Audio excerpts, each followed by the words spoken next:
امروز میخوایم در مورد نانسی اجرم صحبت کنیم. خواننده‌ای که به نظر میرسید تغییرات زیبایی زیادی نداشت تا اینکه دخترش به دنیا آمد و تشابه زیادی با خودش نداشت. به همین خاطر عکس‌های قبل و بعد عملش ترند و پخش شد.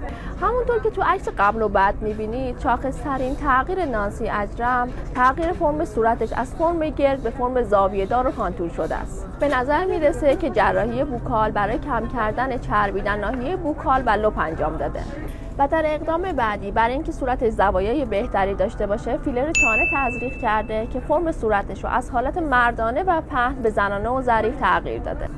و تغییر بعدی که به چشم میاد زاویه فک نانسیه که پزشک زیبایی نانسی این کار با ظرافت تمام براش انجام داده. و تغییر بعدی که به چشم میاد تزریق ناحیه گونه بوده که باعث شده صورت لیفت بشه و ناحیه بوکال خودش رو بهتر نشون بده.